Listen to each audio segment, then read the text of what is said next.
On July 7th, 2025, Uranus, the planet of sudden changes, radical reversals, lightning strikes, and downloads, enters Gemini.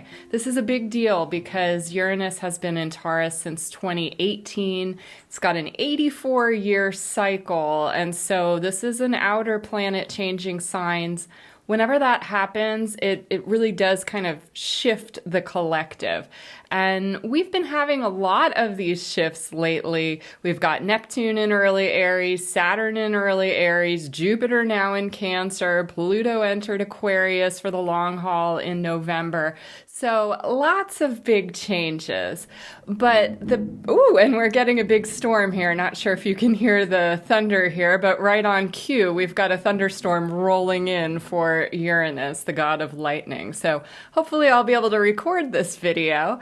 But I wanted to get this out because it is going to be some fresher energies. Historically, on the negative side, the United States tends to go to war when Uranus enters Gemini.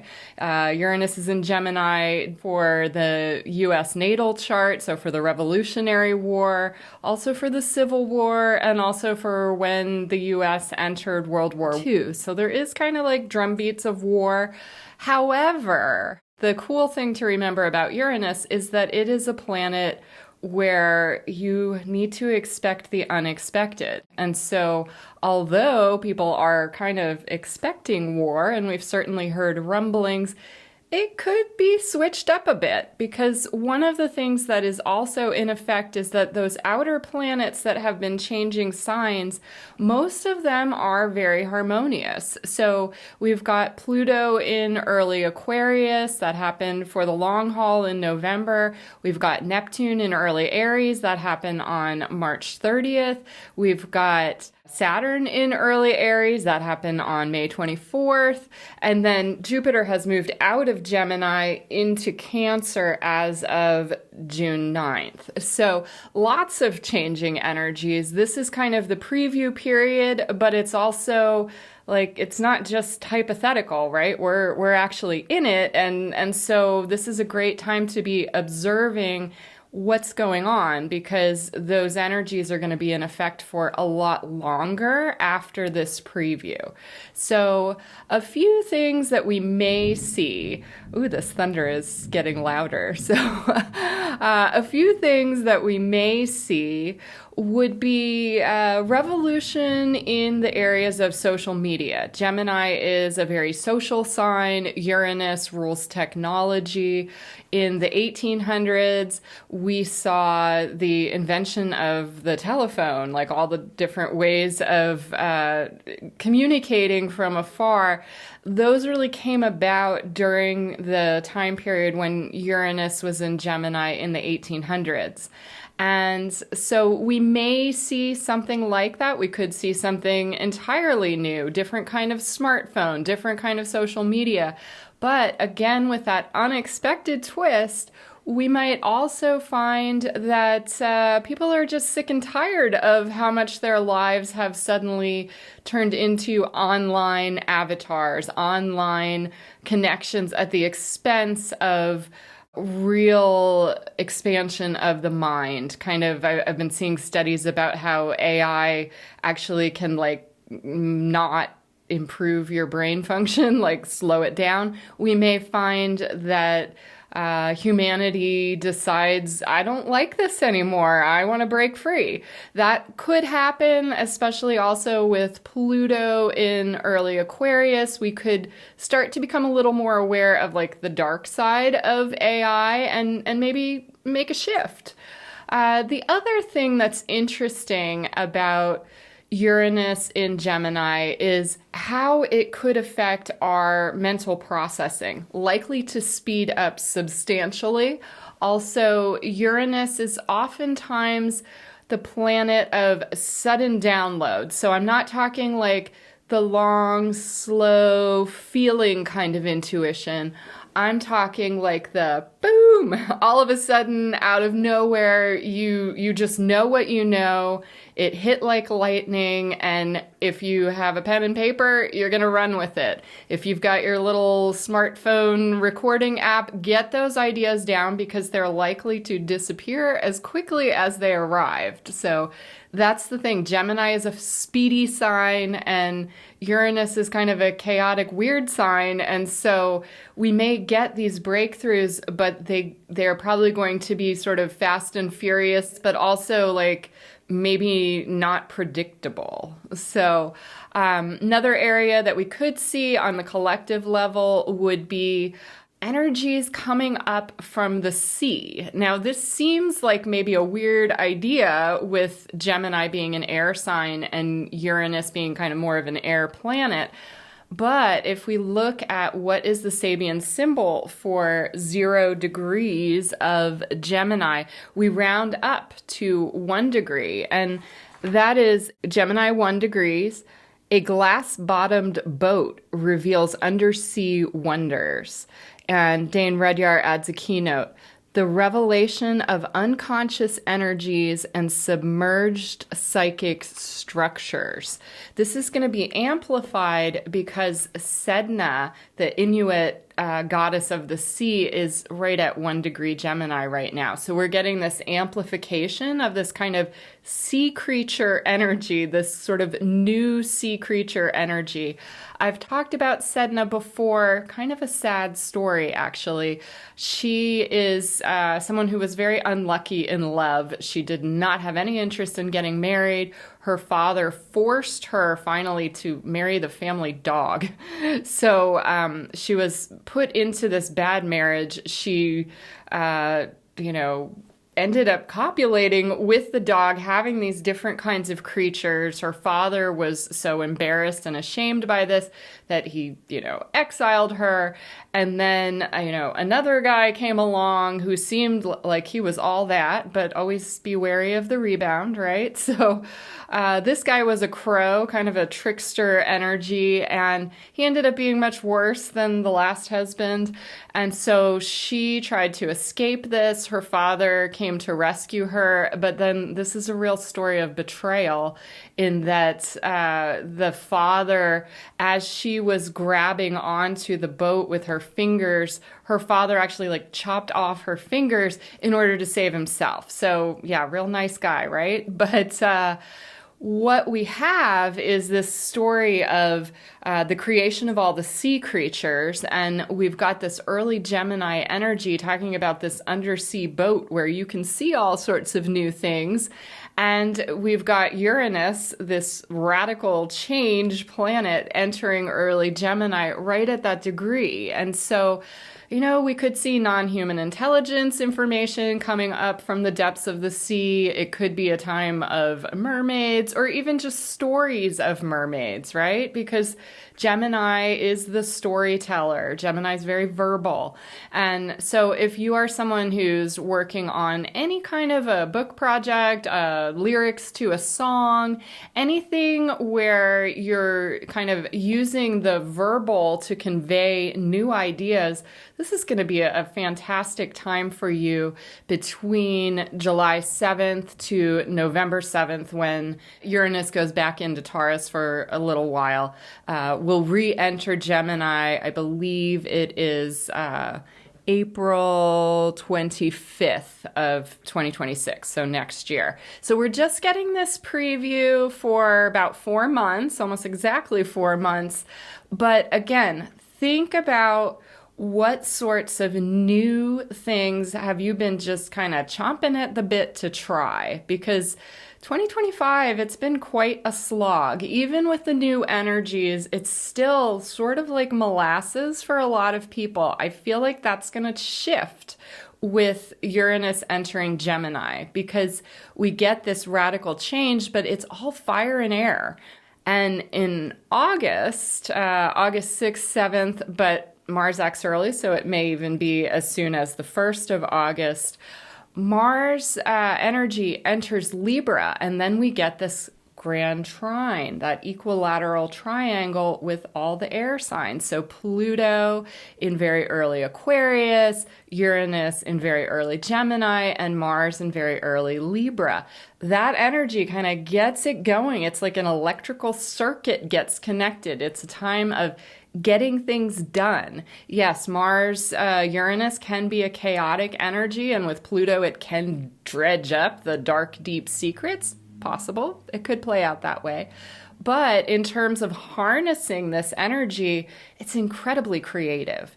It's going to be great energy for artists, but especially for writers or podcasters, anybody that's trying to get a message out, a new kind of message out. Very strong energies all of August and really all of September too. We have an intense eclipse season on September 21st. There's a new moon in Virgo, solar eclipse at 29 degrees Virgo. That's the crisis degree, but guess what? It's also very close to that 0 Libra degree. And so again, grand trine in effect. So although we have this chaotic energy happening with Uranus and Pluto, Mars, outer planets, we have this kind of saving grace. I see grand trines all the time in near-death experiences, not as the trigger for them, but my read of it in my research is that it's kind of what makes it a near-death experience instead of a death.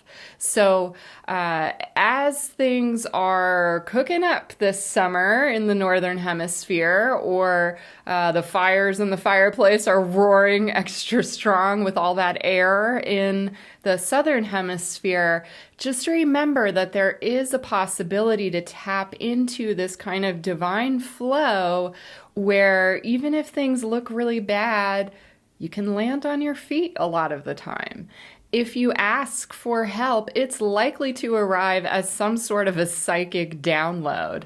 And again, remember that those can be kind of fleeting. So you're going to want to really record things. If you get inspired to take action, take the action pretty quickly because it's likely to be a more fleeting energy. Now, the kind of temper of that, like tempering it, bringing it down to a little bit of moderation, is just remembering that for the early part of this, we've still got a square in effect with Saturn and Neptune in early Aries and Jupiter in early Cancer. And so that energy can have a tendency where Jupiter in Cancer, exalted, enthusiastic, ready to roll, especially on the emotional level, it gets checked by that energy in early Aries. That could be a good thing because the only real downside to Jupiter would be either overconfidence or overeating, overexpansion, or a tendency to overindulge. And so just as things are moving around, and I know a lot of times when things are more chaotic, that can be the time to sort of reach for our creature comforts, reach for those, the food, numbing out the emotions with the food. Maybe be a little careful with that at this time, but the mental energy is going to be strong, and I feel like that's kind of likely to be the saving grace. If you've been stuck in old paradigms, if you have just not been able to break free, even though you know you need to, this is a really good summertime chance to really level up. And especially once those grand trines take effect in August and September, we're really looking at something brand new. One thing that I do want to look at also is the Sabian symbol for when those grand trines are in effect, which puts Uranus more at between 1 and 2 degrees of Gemini. And the Sabian symbol for that one is Gemini 2 degrees, Santa Claus furtively filling stockings hanging in front of the fireplace. Keynote, a rewarded faith in spiritual blessings. So again, with that energy where, there is this furtiveness, this like, ooh, hurry up, fill the stockings, but it's filling the stockings. Whereas in December, in some of those earlier Jupiter-Saturn squares that we've experienced, I feel like Saturn kind of won. It was more like Saturn put the lump of coal in the stocking. And now we've got more of an energy of, if you stuck with it, if you somehow, despite the long, slow slog of 2025, are still having faith, even if you feel a little zany or crazy for having that, it's much more likely to get rewarded this summer. But also, again, looking at the ideas, looking at this as a kind of preview period where maybe some things aren't totally coming into being yet, but because Uranus has that psychic energy and because Pluto brings things up from the depth of the subconscious, you may get a heads up in dreams, you may get a heads up in really uncanny, bizarre synchronicities. That's another hallmark of those grand trines where all of the energies are kind of in that flow, the 120-degree flow of that. Now, we had a trine between Uranus and Pluto in the early 1920s. So that was that kind of like roaring 20s excess energy. We could see some of that, especially just because people have felt kind of restricted. People have felt kind of pulled back and unable to move forward. We may see a little bit too much of that, right? A little too much of an expansion, but I think it's going to be refreshing as long as people remember to, like, there's all that mental energy, tap into the heart, tap into the emotions, and just double check how you're feeling about this, because there is a lot of change and there's a temptation to scurry back to the old, but the old might not be right for you anymore. These are very expansive energies. And so definitely check in with yourself. If you feel like, oh my God, I am, my neurons are firing way too fast. I am just like electric here. Yeah, pause. Go outside, get grounded. It's going to be harder to get grounded these days just because there is all that fire and air energy. So all the more important to spend some time in nature, whether that's with a garden or hiking, or if you live near the water, also, get your feet in the sand and just enjoy that watery energy that can kind of counteract a lot of the stuff going on in early fire signs and early air signs. So hopefully this kind of helps you to position yourself better. Some things that I'm noticing also just personally, but also collectively in terms of what I'm hearing from clients, is for people who are normally big dreamers, the Saturn-Neptune conjunction seems to be maybe slowing down the dream recall. But for people who are not normally very good at recalling their dreams, Saturn seems to be making that more tangible. So Neptune is the planet of dreams. Saturn is or the realist, but also makes things more real, makes things more tangible. So for the people who are maybe having more trouble recalling dreams, you may find that some of the older dreams that you had maybe even years ago are now coming true. I'm finding that myself, but I'm equally hearing from people that they're finding things where all of a sudden they're like, wow, I don't usually dream, but now what do you think this means? And so these are just different ways that it can play out. If you have things in the early air signs, so Gemini, Libra, Aquarius, you're probably going to feel this the most. The second most would be if you've got something in very early Aries because of Saturn and Neptune. But really, again, these are collective shifts, so everybody's likely to be impacted in some way. I'm just trying to kind of bring out what I see as the most likely energies, both negative and positive, and kind of how to work with them. So if you are looking at changing your social media presence or changing the way that you engage on a verbal level, big advantages to working some of that out right now in the near future.